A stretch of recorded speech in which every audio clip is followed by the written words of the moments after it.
ಬೆಂಗಳೂರಿನ ಕೆಆರ್ಪುರಂನಲ್ಲಿ ನಡೆದಂತಹ triple murder ಬೆಂಗಳೂರನ್ನೇ ಬೆಚ್ಚಿ ಬೀಳಿಸಿತ್ತು. ಪೊಲೀಸರ ಇನ್ವೆಸ್ಟಿಗೇಷನ್ ಈಗ ಈ ಪ್ರಕರಣದಲ್ಲಿ ಮತ್ತಷ್ಟು ಚುರುಕುಗೊಂಡಿದೆ ಅನ್ನೋದು ಗೊತ್ತಾಗ್ತಾ ಇದೆ. ಶ್ವೇತಾ ಮತ್ತು ಕೆನತ್ ಇಬ್ಬರು ಪ್ರೀತಿಸ್ತಾ ಇದ್ರು, ಮನೆಯವರು ವಿರೋಧ ಆಗಿದ್ರು ಅನ್ನೋ ಕಾರಣ ಕಥೆ ಮುಗಿಸಿದ್ರು.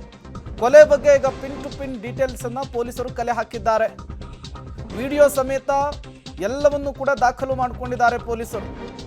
ಕೆನತ್ ಕೊಲೆ ಮಾಡುವಾಗ ಶ್ವೇತಾ ಆ ರೂಮ್ನಲ್ಲಿ ಏನು ಮಾಡ್ತಾ ಇದ್ರು, ಕೊಲೆಯಲ್ಲಿ ಶ್ವೇತಾ ಪಾತ್ರದ ಬಗ್ಗೆಯೂ ಕೂಡ ಪೊಲೀಸರು ಮರುಸೃಷ್ಟಿ ಮಾಡಿದ್ದಾರೆ ಅನ್ನೋದು ಗೊತ್ತಾಗ್ತಾ ಇದೆ.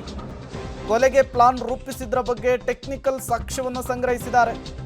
ಈ ಹಿಂದೆ ಹಲವು ಬಾರಿ ಪಾಂಡಿಚೇರಿಗೆ ಹೋಗಿ ಇಬ್ಬರು ಕೂಡ ಬಂದಿದ್ರು ಅನ್ನೋದು ಗೊತ್ತಾಗ್ತಾ ಇದೆ. ಇನ್ಫ್ಯಾಕ್ಟ್ ಇಬ್ಬರೂ ಕೂಡ ಕೊಲೆಯ ನಂತರ ತಗಲಾಕೊಂಡಿದ್ದು ಕೂಡ ಪಾಂಡಿಚೇರಿಯಲ್ಲಿಯೇ. ಹಾಗಾಗಿ ಇವರಿಬ್ಬರಿಗೂ ಪಾಂಡಿಚೇರಿಗೂ ಇರುವಂತಹ ಲಿಂಕ್ ಏನು, ಎಲ್ಲದರ ಬಗ್ಗೆಯೂ ಕೂಡ ಮಾಹಿತಿಯನ್ನು ಕಲೆ ಹಾಕುವಂತಹ ಕೆಲಸವನ್ನು ಈಗ ಪೊಲೀಸರು ಮಾಡ್ತಾ ಇದ್ದಾರೆ. ಡೀಟೇಲ್ಸ್ ಕೊಡೋದಕ್ಕೆ ನರಸಿಂಹಮೂರ್ತಿ ನೇರ ಸಂಪರ್ಕದಲ್ಲಿ ಜಾಯಿನ್ ಆಗಿದ್ದಾರೆ. ನರಸಿಂಹಮೂರ್ತಿ, ಇಬ್ಬರು ಕೂಡ ಕೊಲೆ ಮಾಡಿರೋದನ್ನು ತಪ್ಪೊಪ್ಪಿಕೊಂಡಿದ್ರು. ಅದರ ನಂತರವೂ ಕೂಡ ಕೊಲೆಗೆ ಮಾಡಿರುವಂತಹ ಪ್ಲಾನು, ಕೊಲೆಯ ನಂತರ ಎಸ್ಕೇಪ್ ಆದ ವಿಚಾರ, ಎಲ್ಲದರ ಬಗ್ಗೆ ಪೊಲೀಸರ ಇನ್ವೆಸ್ಟಿಗೇಷನ್ ಹೇಗೆ ಸಾಗ್ತಾ ಇದೆ ಅಂತ ಹೇಳಿ.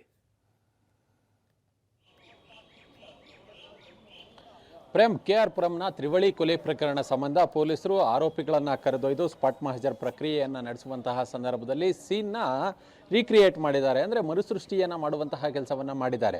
ಯಾರು ಕೊಲೆಯನ್ನು ಮಾಡಿದ್ದು, ಆ ಸಂದರ್ಭದಲ್ಲಿ ಶ್ವೇತಾ ಏನು ಮಾಡ್ತಿದ್ಲು, ಯಾವ ರೀತಿಯಾಗಿ ಕೊಲೆಯನ್ನು ಮಾಡಿದ್ರು, ಕೊಲೆ ಮಾಡಿದ ಬಳಿಕ ಏನು ಮಾಡಿದ್ರು, ಹೀಗೆ ಹಲವು ಆಯಾಮಗಳಲ್ಲಿ ಒಂದಷ್ಟು ಸೀನ್ಗಳನ್ನು ರೀಕ್ರಿಯೇಟ್ ಮಾಡುವ ಕೆಲಸವನ್ನು ಪೊಲೀಸರು ಮಾಡಿದ್ದಾರೆ. ಅವತ್ತು ಮೊದಲಿಗೆ ತಾಯಿ ಮುತ್ತುಲಕ್ಷ್ಮಿಯನ್ನು ಕೊಲೆ ಮಾಡಿದಂತಹ ಸಂದರ್ಭದಲ್ಲಿ ಕೊಲೆ ಮಾಡಿದಂತಹ ಬಳಿಕ ನೆಲವನ್ನೆಲ್ಲ ಒರೆಸಿ ಫುಡ್ಡನ್ನು ಆರ್ಡರ್ ಮಾಡಿ ಆ ಬಳಿಕ ಫುಡ್ಡನ್ನು ಸಹ ಊಟವನ್ನು ತಿಂದಿರ್ತಾರೆ. ಅದಾದ ಬಳಿಕ ಅಪ್ಪ ಮತ್ತು ತಂಗಿಯನ್ನು ಕೊಲೆ ಮಾಡುವ ಕೆಲಸವನ್ನು ಕೂಡ ಮಾಡಿರ್ತಾರೆ. ಮೂರೂ ಕೊಲೆಗಳನ್ನು ಕೆನೆತ್ ಮಾಡಿದ್ದಾಗಿ ತಪ್ಪೊಪ್ಕೊಂಡಿದ್ದಾನೆ. ಮತ್ತು ಈಕೆ ಕೂಡ ಶ್ವೇತಾ ನಾನು ಕೊಲೆ ಮಾಡಿದ್ದಲ್ಲ ಅನ್ನೋ ಮಟ್ಟಿಗೆ ಪೊಲೀಸರ ಮುಂದೆ ಹೇಳಿಕೆಗಳನ್ನು ಕೊಡ್ತಾಳೆ. ಅದರ ಆಧಾರದ ಮೇಲೆ ಕೆನೆತ್ನ ವಿಚಾರಣೆಗೆ ಒಳಪಡಿಸಿದಂತಹ ಸಂದರ್ಭದಲ್ಲಿ ಹೌದು ನಾನೇ ಕೊಲೆ ಮಾಡಿದ್ದಾಗಿ ಒಪ್ಕೊಂಡಿರ್ತಾನೆ. ಕಾರಣವನ್ನು ಕೇಳಿದಂತಹ ಸಂದರ್ಭದಲ್ಲಿ 30 ಲಕ್ಷ ಹಣ ಏನಿತ್ತು ಸಾಲ ಮಾಡ್ಕೊಂಡಿದ್ಲು, ಅದು ಅವ್ರ ಮನೆಗೆ ನೋಟಿಸ್ ಹೋಗ್ತಿತ್ತು, ತಂದೆ ತಾಯಿ ಮನೆಗೆ. ಹೀಗಾಗಿ ಇದರ ಬಗ್ಗೆ ಒಂದಷ್ಟು ಕೇಳುವಂತಹ ಕೆಲಸವನ್ನು ಮಾಡ್ತಿದ್ರು.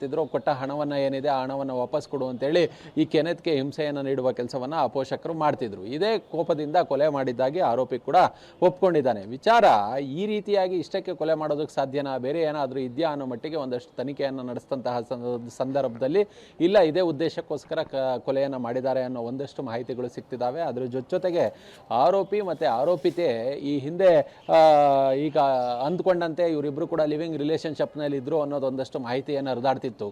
ಅದರ ಬಗ್ಗೆ ಪೊಲೀಸರ ಮುಂದೆ ನೀವು ಅನ್ಕೊಂಡಂಗೆ ನಾವು ಲಿವಿಂಗ್ ರಿಲೇಷನ್ಶಿಪ್ನಲ್ಲಿ ಇಲ್ಲ, ನಾವು ಯಾವುದೋ ಒಂದು ಬಿಸ್ನೆಸ್ ಪರ್ಪಸ್ ಸಂಬಂಧ ನಾವು ಒಂದು ಸ್ಟಾರ್ಟಪ್ ಕಂಪ್ನಿಯನ್ನು ಶುರು ಮಾಡಬೇಕು, ಆ ಸಂಬಂಧ ಇಬ್ಬರು ಕೂಡ ಚರ್ಚೆ ಮಾಡೋದಕ್ಕೆ ಒಂದೇ ಕಡೆ ಇದ್ವಿ ಅನ್ನೋ ಮಟ್ಟಿಗೆ ಆಕೆ ಕೂಡ ಸ್ಟೇಟ್ಮೆಂಟನ್ನು ಕೊಡುವ ಕೆಲಸವನ್ನು ಮಾಡಿದ್ದಾಳೆ. ಸದ್ಯ ಒಂದು ಹಂತಕ್ಕೆ ಇನ್ವೆಸ್ಟಿಗೇಷನ್ ಅನ್ನು ಮುಗಿಸಲಾಗಿದೆ. ಬಹುತೇಕ ಕಸ್ಟಡಿಯನ್ನು ಮುಗಿದ ಬಳಿಕ ನ್ಯಾಯಾಂಗ ಬಂಧನಕ್ಕೆ ಒಪ್ಪಿಸೋದಕ್ಕೆ ಪೊಲೀಸರು ತಯಾರಿಯನ್ನು ಮಾಡಿಕೊಂಡಿದ್ದಾರೆ. ಓಕೆ, ಥ್ಯಾಂಕ್ ಯು ನರಸಿಂಹಮೂರ್ತಿ ತಮ್ಮೆಲ್ಲ ಮಾಹಿತಿಗಾಗಿ.